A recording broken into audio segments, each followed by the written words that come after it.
যারা তোমায় ভালোবাসে তুমি তাদেরকেই বাড়ি বাড়ি আঘাত করো। বলো না, অপরাধ যদি আমি করে থাকি সাজা না হয় তুমি আমায় দিয়েই দিবে, তাতে কি চাই আসে? সাজা আমি মাথা পেতে নিলাম, কিন্তু সাজাটা ওই নিষ্পাপ মেয়েটাকে কেন দিবে?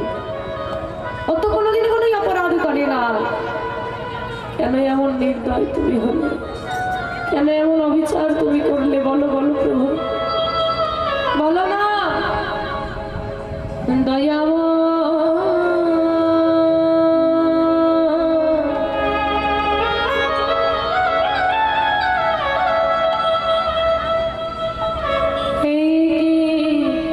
তোমার বিচার দয়া এই কি তোমার লীলা?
দেখতে দেখতে বাবা পিতার চোখের জল,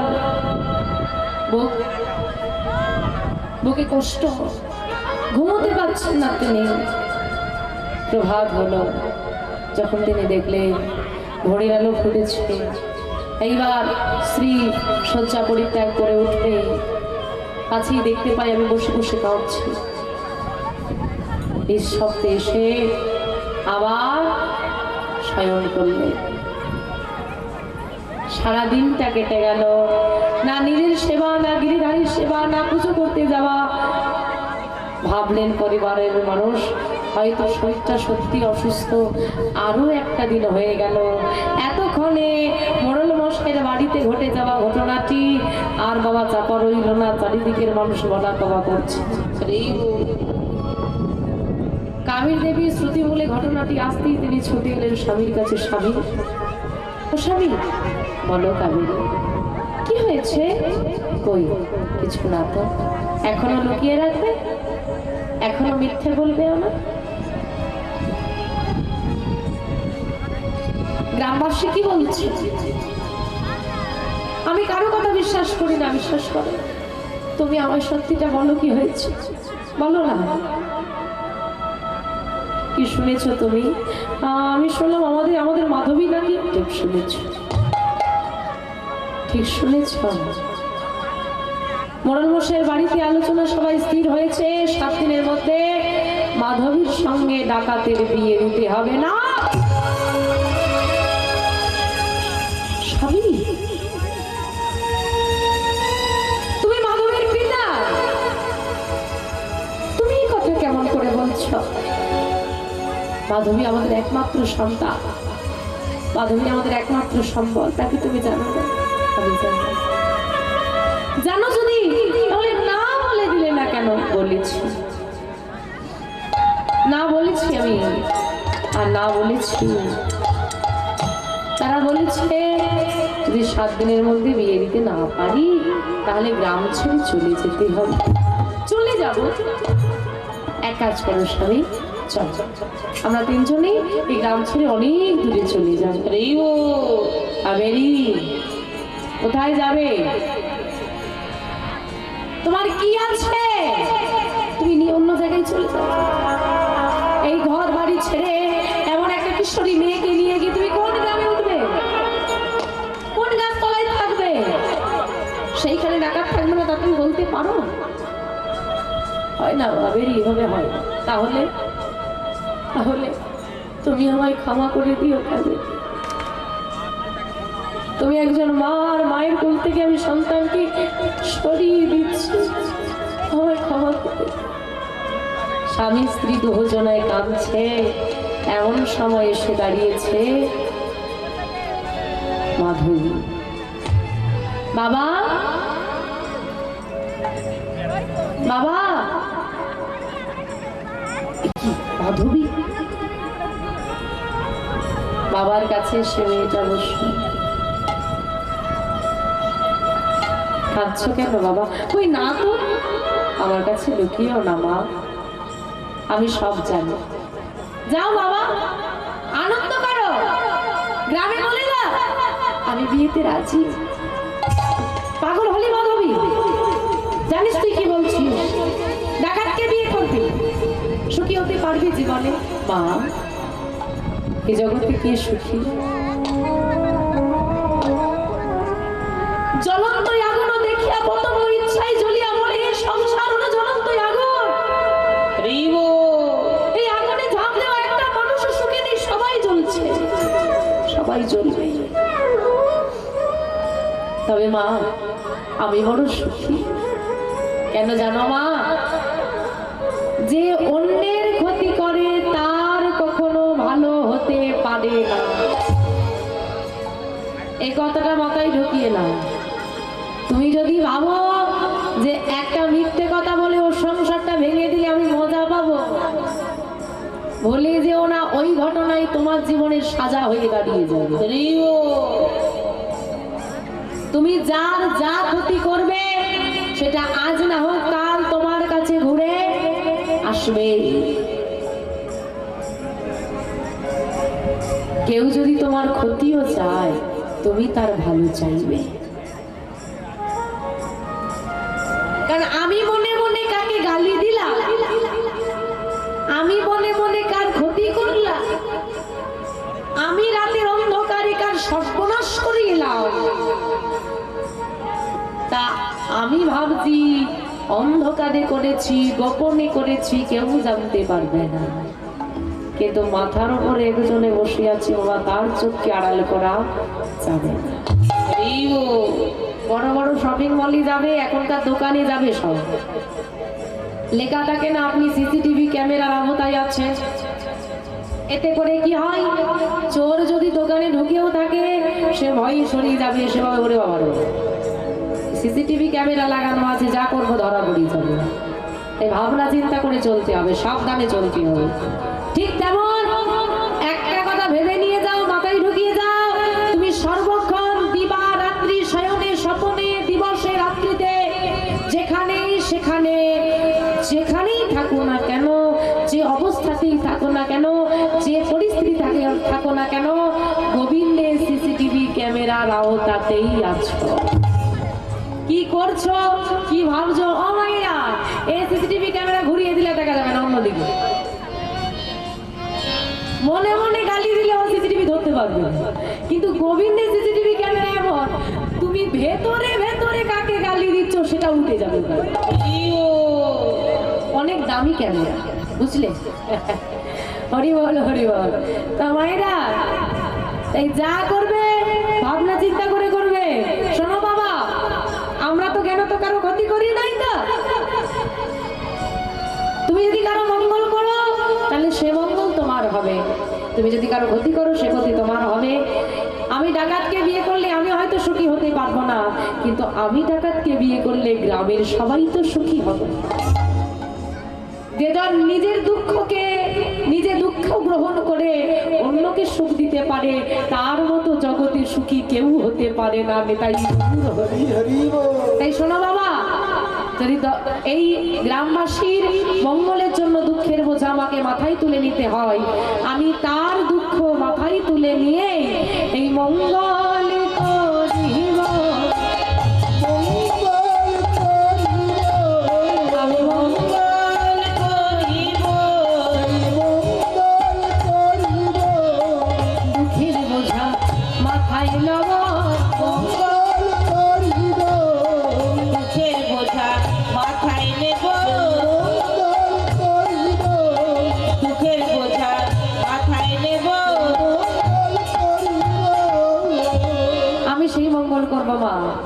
তোমরা গ্রামে জানিয়ে দাও, অসহায় পিতা কোনো আর উপায় দেখতে না পেয়ে গ্রামে জানিয়ে দিলেন আমরা মাধবীর বিয়ে দিতে রাজি আছি। শুরু হয়ে গেল বিবাহের আয়োজন। গ্রামবাসীর মনে আনন্দ ধরে না। একবার যদি মাধবীর সঙ্গে ডাকাতের বিয়ে হয়ে যায় তাহলে ডাকাতের অত্যাচার থেকে আমরা সবাই পরিত্রাণ পেয়ে যাব। সকলের সহযোগিতায় মাধবীর বিয়ের আয়োজন শুরু হলো। গ্রামের মধ্যবর্তী স্থানে তৈরি করা হলো বড় মতো একটি প্যান্ডেল, নানান রকমের ফুল দিয়ে তাকে সাজিয়ে দেওয়া হয়েছে। ঠাকুরমশাই বলা হয়ে গেছে, বাজনাবাদ্যি বলা হয়ে গেছে, হ্যাঁ, কেউ দায়িত্ব নিয়েছে খাওয়া দাওয়ার, কেউ দায়িত্ব নিয়েছে বিবাহের যা খরচ হবে, মেয়ের সাজসজ্জার খরচ। এইভাবে মোড়ল মশাই দাঁড়িয়ে থেকে সবাইকে সবার দায়িত্ব বুঝিয়ে দিলেন। দেখতে দেখতে হয়ে গেল 6 দিন। 7 দিনের দিন বিয়ে, 6 দিনের দিন সকালবেলায় যখন আয়োজন প্রায় শেষের পথে হঠাৎ গ্রামের একজন বৃদ্ধ ভক্ত মানুষ বলে উঠলেন, আচ্ছা বাবা, গ্রামে দেখছি সবাই আনন্দ করছি, ব্যাপার স্যাপার কি তোমাদের? হ্যাঁ, এত আনন্দ কিসে, এত আয়োজন কিসে? হ্যাঁ, ও বাবা, ও দাদু, তুমি জানো না এত আয়োজন হচ্ছে? তার কারণ হলো আমাদের গ্রামের মাধবীর সঙ্গে ডাকাতের বিবাহ হবে এই গ্রামে। আর একবার যদি ডাকাতের বিয়ে হয়ে যায় তাহলে সারা জীবনের মতো ডাকাতের অত্যাচার থেকে আমরা বেঁচে যাব। তাই এত আনন্দ, এত আয়োজন। বাহ, এতদিন পর গ্রামের মানুষ একটা ভালো সিদ্ধান্ত নিয়েছে। তা বলি হারি, ডাকাতের বিয়ের জন্য তোমরা এত আয়োজন করে ফেলেছ, ডাকাত জানে তো যে তার বিয়ে? এখন ডাকাত জানে যার বিয়ে তার হুঁশ নাই, আর পাড়া পড়শির ঘুম। প্যান্ডেল হয়ে গেছে, ঠাকুর মশাই বলা হয়ে গেছে, রান্নার পূজারি বলা হয়ে গেছে, বাজনাও বলা হয়ে গেছে, যার বিয়ে তাকেই বলা হয়নি। এখন ছেলেকে রাজি করাতে যেতে হবে, যাবে কাকে? ভয়ে কেউ এগোচ্ছে না। আমার কেউ যখন ভয়ে যাচ্ছে না, অবশেষে দায়িত্ব গিয়ে পড়েছে মেয়ের বাবার কাঁধে। আপনি যান, গিয়ে বলে আসুন। রামরতন শর্মা ভাবলেন যাই একবার দেখে আসি, হতভাগিনী গিয়ে থাকবে কোথায়, আদেও বাড়ি আছে না নাই। তাই তিনি বললেন বেশ আমি গিয়ে বলে আসবো। 6 দিনের দিন দুপুর বেলায় সেবা সেরে আজকে রামরতন শর্মা পথ ধরে চললেন ডাকাতের বাড়ি। বিয়েতে ডাকাতকে বলতে হ্যাঁ পাকা কথা হবে বিয়ের একদম। মেয়ের বাবা চলেছে আর পথে বলতে বলতে যাচ্ছে ভজনী তাই গহরে রাধে শ্যাম জপ হরে কৃষ্ণ হরে ভজনী তাই গৌর রাধে শ্যাম জপ হরে কৃষ্ণ হরে রাম। ভজনী তাই গৌর রাধে শ্যাম জপ হরে কৃষ্ণ হরে রাম। ভজনী তাই গৌর রাধে শ্যাম জপ হরে কৃষ্ণ হরে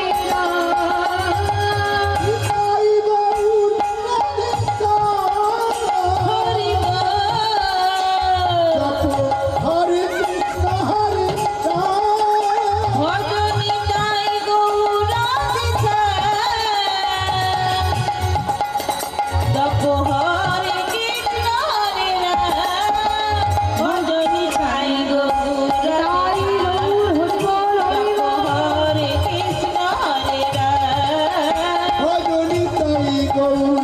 রাধে শ্যাম জপ হরে কৃষ্ণ হরে রাম। ভজনী তাই গৌর রাধে শ্যাম জপ হরে কৃষ্ণ হরে রাম। ভজনী তাই গৌর রাধে শ্যাম জপ হরে কৃষ্ণ হরে রাম। জঙ্গলের মধ্যে প্রবেশ করে দেখলেন জানালা দরজা সম্পূর্ণ বন্ধ, একটা ছোট্ট করে ঘর। মনে মনে চিন্তা করলেন রামরতন শর্মা এত জঙ্গলে সাধারণ কেউ থাকার সাহস পাবে, মনে হয় এটাই ডাকাতের বাড়ি, যা হয় হবে একটু ডাক দিয়েই দেখি। দুপুর বেলা দরজায় টোকা মেরে বলছেন বাড়িতে কেউ আছো বাবা? দরজাটা খোলো না। বাড়িতে কেউ আছো বাবা? ওমা সারা শব্দ নাই, ঘরে তো কেউ নাই। এদিকে ডাকাত সারা রাত্রি ডাকাতি করে এসে গভীর নিদ্রায় লীন হইয়াছে। রামরতন শর্মা বারবার ডাকছেন বাড়িতে কেউ আছো বাবা? দরজাটা খোলো না। এখন যদি কেউ সারা রাত জাগে, তারপর যদি কেউ তার দুপুর বেলায় একদম কাঁচা ঘুমটা ভাঙিয়ে দেয়, এখন ভালো লাগবে? মেজাজ বিগড়ে যাবে না? এবার ডাকাতের মেজাজ বলে কথা, সারা রাত ডাকাতি করে এসে সারাদিন সংসারের কাজ করে খাওয়া দাওয়া সেরে সে একটু ঘুমোচ্ছে।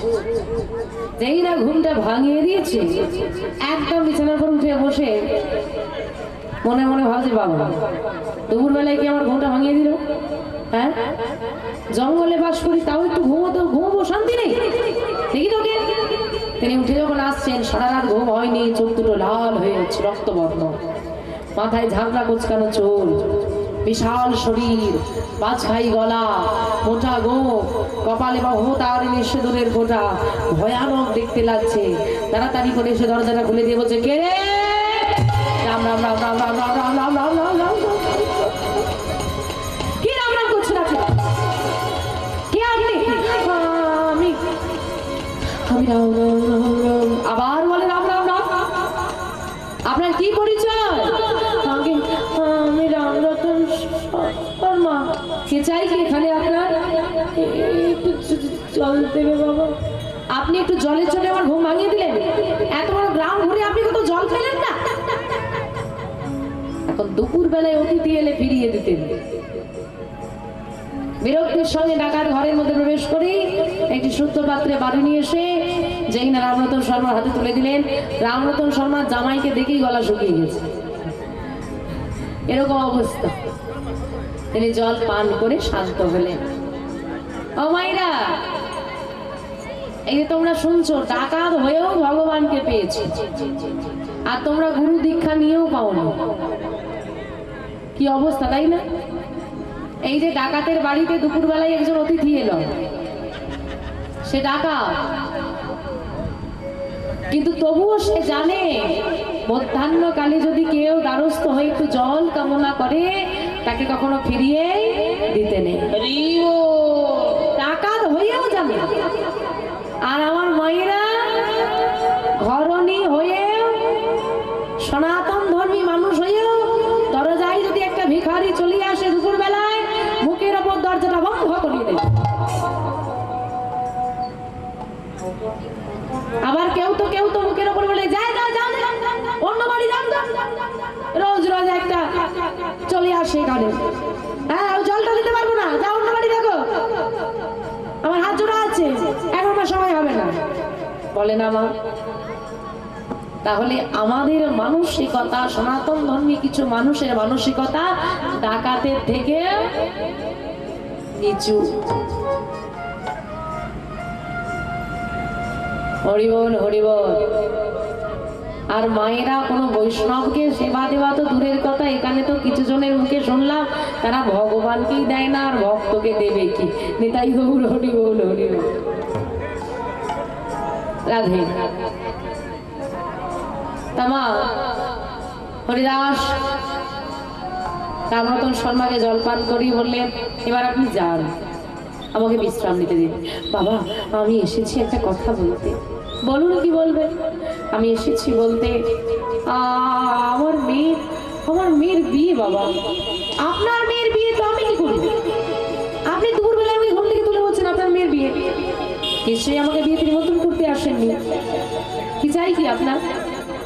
বাবা তুমি রেখেছো না, আমার কথাটা একটু শোনো। আচ্ছা বলুন কি বলবেন? আমার মেয়ের বিয়ে, আসলে বিয়েটা তোমাকেই করতে হবে। তাই হরিবল হরিবল। ডাকাত মনে মনে চিন্তা করছে এ নির্ঘাত ঠিকানা ভুল করে এসেছে, না হলে কেউ আবার ডাকাতের বাড়িতে এসে মেয়ে দিতে চায়। মনে হয় কেউ ঠিকানা দিয়েছিল ভালো ছেলে কোথাও আছে, সেই ঠিকানায় যেতে গিয়ে ভুল করে আমার বাড়ি এসেছে, আর আমার শরীর স্বাস্থ্যটা একটু ভালো দেখেছে, মেয়ের বাবার পছন্দ হয়ে গেছে। আচ্ছা আপনি কি আমায় চেনেন? আপনি যে আপনার মেয়ে আমায় দেবে? হ্যাঁ চিনি তো। কে বলুন তো? আমি আগে ডাকাত হরিদাস। যা বাবা, ডাকাত যেন মেয়ে দেবে? বলে আর বাবা কপালে দুঃখ থাকলে বললে হবে। হ্যাঁ তোমার হাতেই আমি মেয়ে দেব। আচ্ছা বেশ মেয়ে দেবেন, এবার হঠাৎ করে যদি কেউ বলে তোমাকে বিয়ে করতে হবে, এখন বলি কি করে বলুন তো? ঠিক আছে ঠিক আছে ঠিক আছে, আপনি বাড়ি চলে যান, আমি একটু ভেবে না হয় আপনাকে জানাই। না না না ভাবনা চিন্তা করার কিছু নেই। আরে বিয়ের প্যান্ডেল হয়ে গেছে, আরে ঠাকুর মশাই বলা হয়ে গেছে যে হ্যাঁ বিয়েটা কবে বাবা? কেন কা তা বিয়ের প্যান্ডেল হয়ে গেছে, ঠাকুর মশাই বলা হয়ে গেছে, এখন আর আমাকে জিজ্ঞেস করছেন কেন? আপনারা তো ঠিক করেই রেখেছেন আমাকে বলি দেন। মনে মনে চিন্তা করছে বিয়েটা করবো না।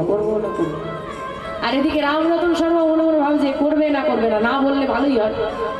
আর ডাকাত বলছে না বলবো না, হ্যাঁ বলবো, দুজনেই ভাবছে।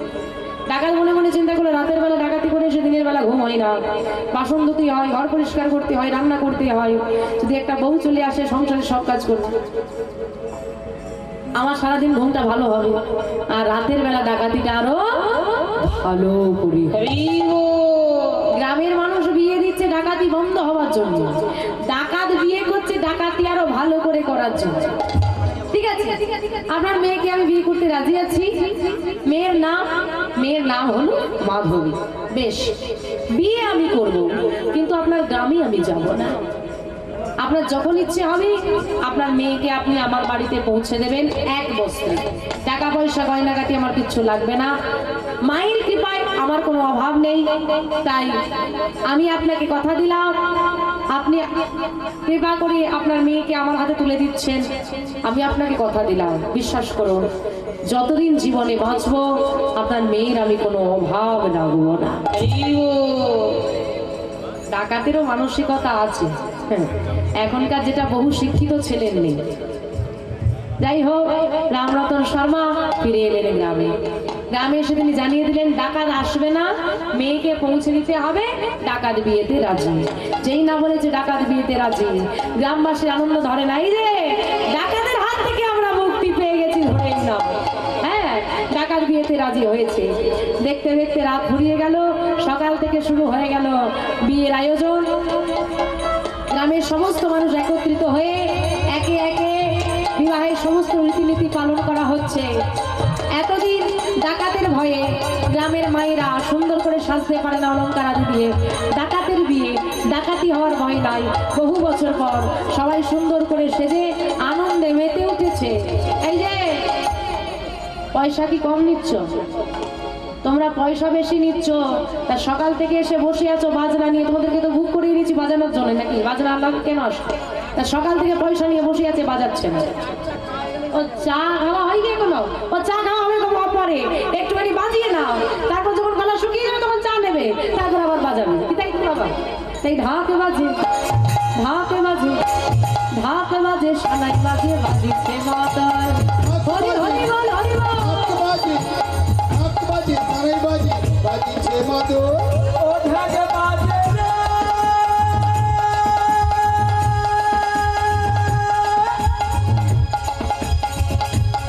ওই ঢাক বাজে রে, তাই গৌর হরি হরি। ঢাক বাজে রে,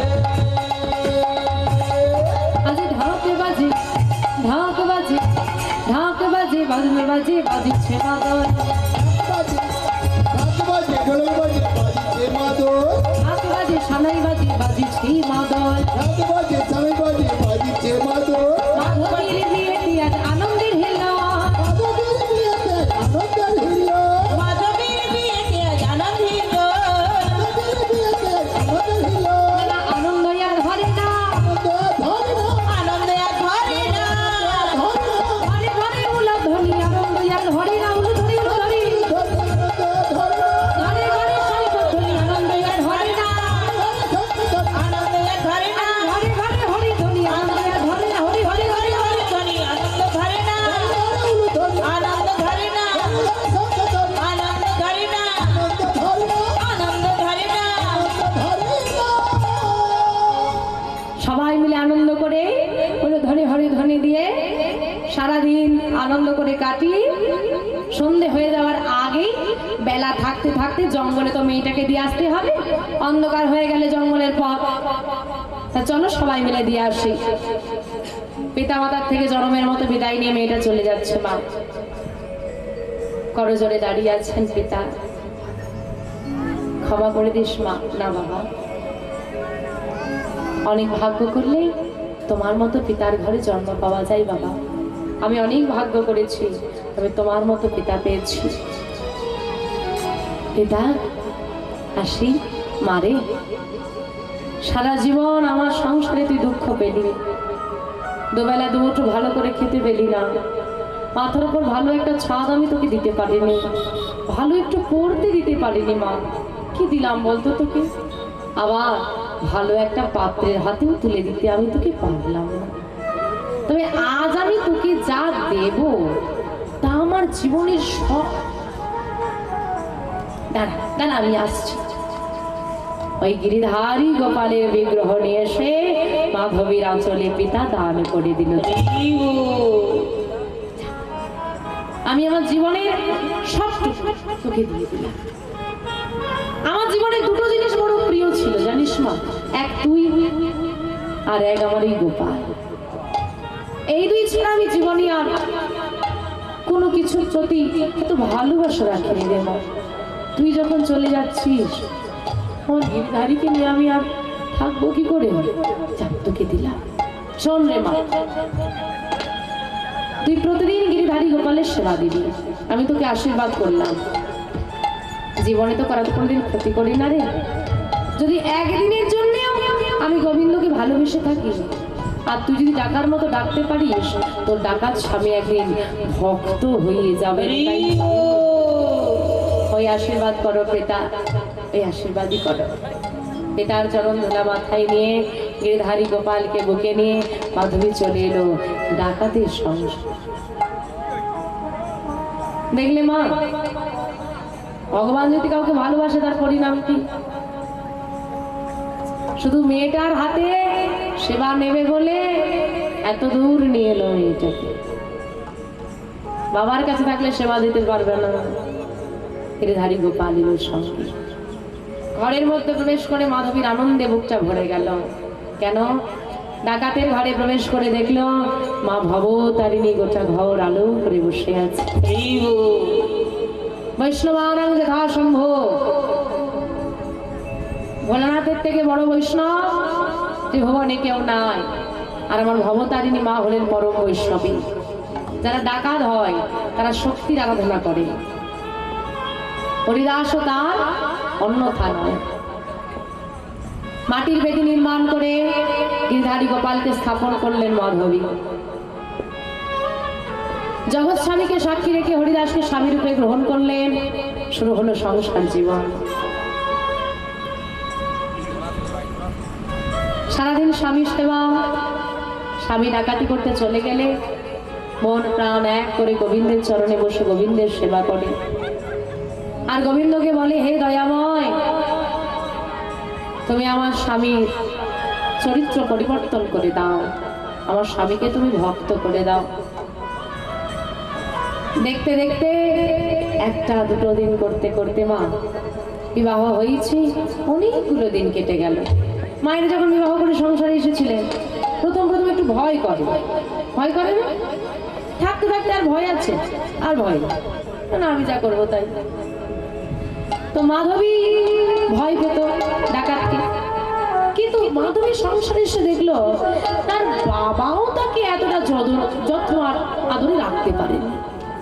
কোনো অভাব নেই মাধবী যা বলে ডাকাত তাই করে, মাধবী যা চায় তাই এনে দেয় ডাকাত।